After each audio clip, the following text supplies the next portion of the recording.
What is up, guys? Welcome back to the Handyman Life. And today, unfortunately, the water heater back there sprung a leak on the bottom. The house is 15 years old. The water heater is 15 years old. Really, that's just about as long as you're gonna get out of a water heater, so I can't complain.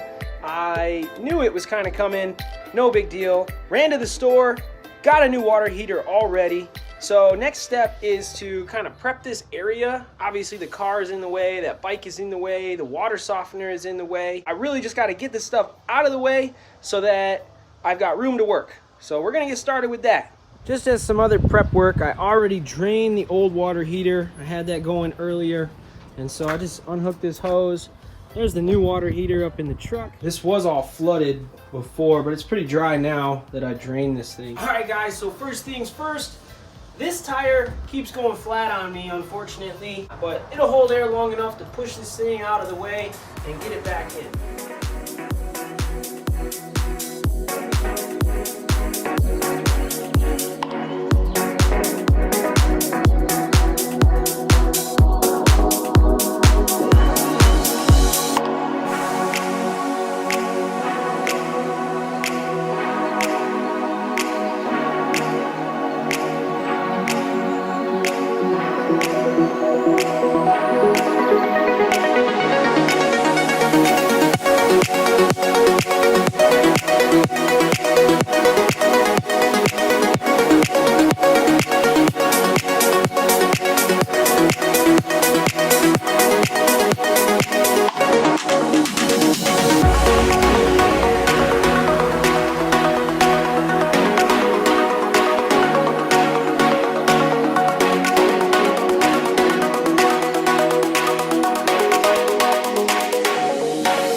Got it up here into the garage.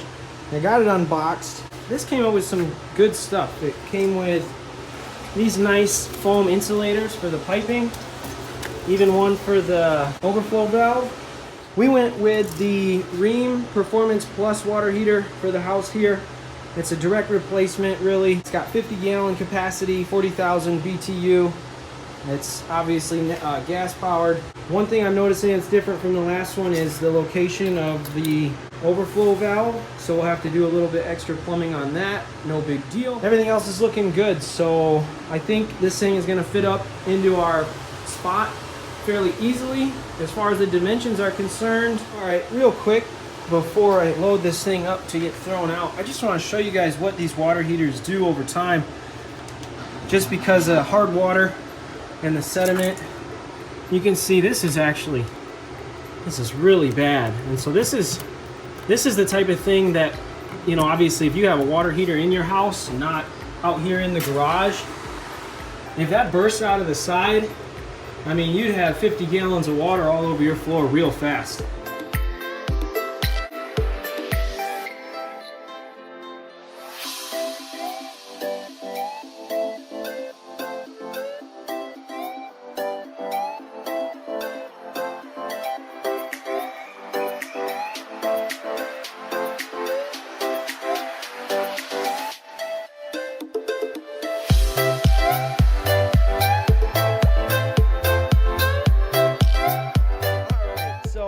I'm super hot.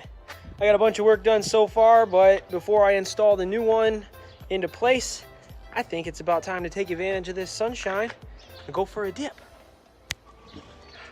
Now I'm ready.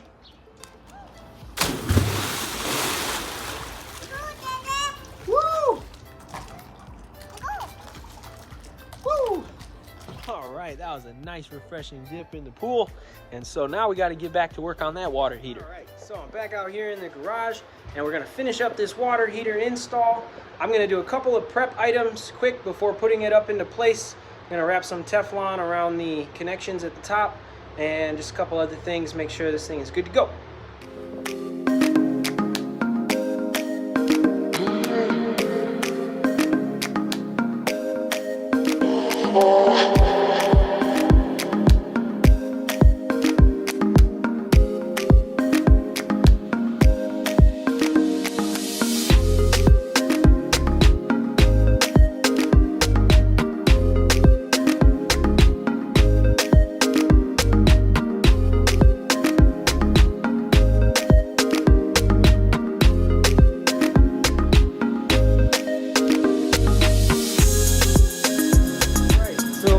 up in there. You can see the first time it didn't really work out.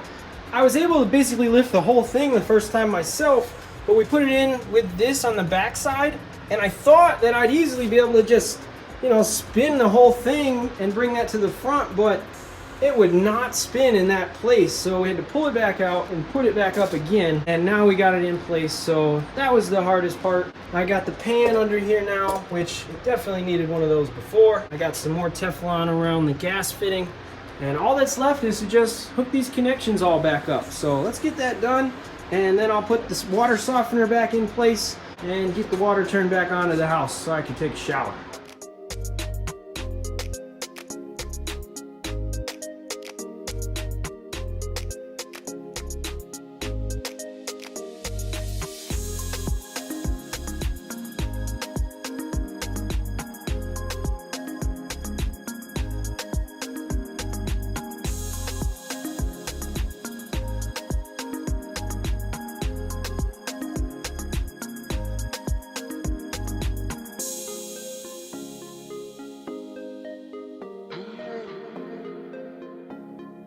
It took a little bit of finagling because the exhaust spot on the top of this new water heater doesn't line up very well with the exhaust spot at the roof here.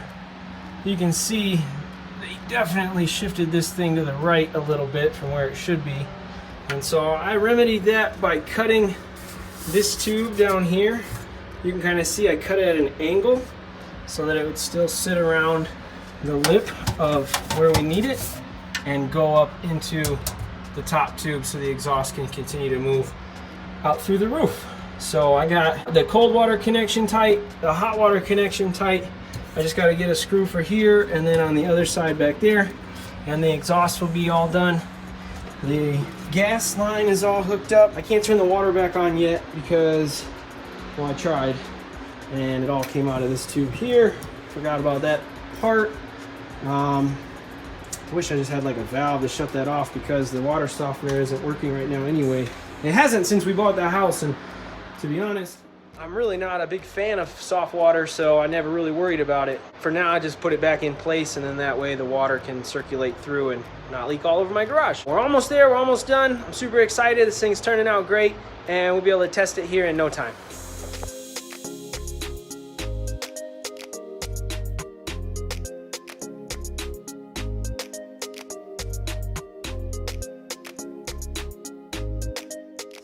I got the water softener hooked back up here. Everything's hooked up on the water heater. I got the water turned on, and so I made sure to come inside, and we got the hot water turned all the way on. Gotta make sure to let the air pressure out as it's filling. Once the water heater is filled, we should get water out of here. I'm gonna turn the gas on and get the pilot lit so that the water will start heating up. So I'll just go ahead and get the gas turned on. I like to make sure there's no leaking gas at all. Just give it a few sniffs. You'll be able to tell if there is. So the instructions say to rotate the thermostat knob to pilot right there. You press the thermostat knob and hold. Press the spark button once every 10 seconds until the pilot is lit. Continue to hold the thermostat knob down until the LED status light begins to blink. And then we'll look for the pilot light. Hold that down. And so this is actually letting the gas in, but we got to account for the air that was in the line.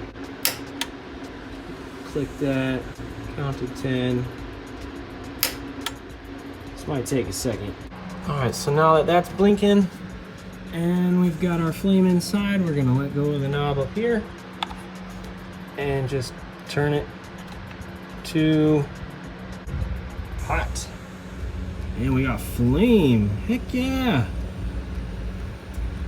Water heater is operational. These were the pipes that I reused from before, so there's always a little bit more of a chance of a leak, and they were dripping a little bit, but I tightened them, so I think we're in really good shape. And then same thing on the water softener. I tighten this guy up a bit. It seems pretty dry now, so I think we are good to go. I still gotta hook up the overflow plumbing down here to this spot, but I'm just gonna go ahead and take care of that tomorrow. All right guys, next day here, and you might be wondering about the marks on my forehead and my nose, which I didn't get in a fight except with the bottom of the pool, which it's a PebbleTec pool we got in the back, and I just misjudged my dive a little bit and kind of scraped along the bottom. No big deal. It should heal up pretty quick. But let's get back on this water heater project. I only got a couple of things to finish up. I'm gonna get that drain line plumbed in, and I'm also gonna put that nice foam insulation around the pipes up top. That way we just keep everything nice and insulated. Can't hurt, right? All right guys, so I'm debating if I wanna go all the way to the store for another 90-degree coupler. This one's pretty much ruined because I cut it off right at the edge there, and so it's got this little piece stuck inside. It's hard to work with, but this one here I don't need anymore either. We should be able to unsweat that and then clean it up and reuse it. So that's what's nice about these copper fittings. Let's see if we can get that done.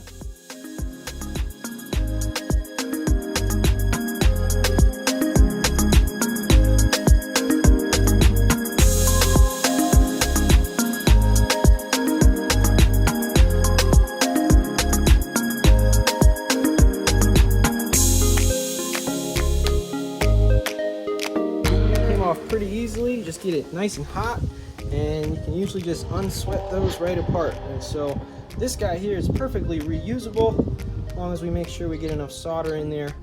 So I went ahead and removed this other 90-degree elbow as well. This one is the one that isn't really any good anymore because of where I cut it. But now I've got one straight piece of copper here, and I've got one good 90-degree elbow there. And so I'm going to put that one onto here where the other one was, and we'll go from there.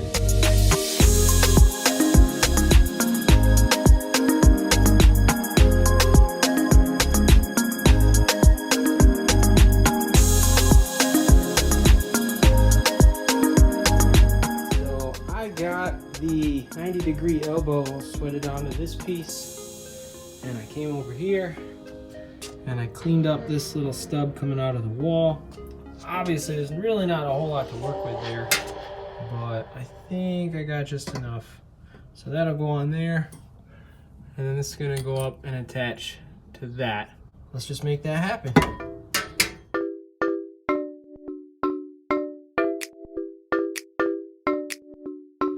Alright guys, so I got this pipe all fitted together. Everything should work out pretty good. I just gotta sweat it together with the solder. And you can see that since this joint is really close to the new water heater, I took the other panel off the old water heater. This is the panel off the old one, like that. And I taped it up so that we've got a heat shield right next to it. That should work out pretty good. I'm not as worried about the drywall burning. This stuff's pretty fire rated, so no big deal. Let's get this all finished up.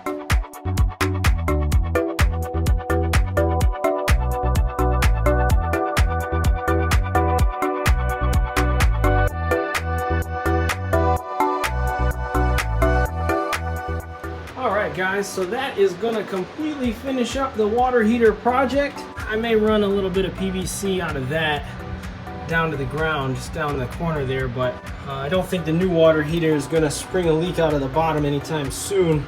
Like I said, the last one took 15 years. I've got the connections all soldered in, everything turned out good. And up here as well, got a little bit of a drip there, but it doesn't have to be super pretty, just functional. And if we open up the water here to the drain, no leaks, good to go. Not that it really matters, because if that thing pops, you got a bigger problem here.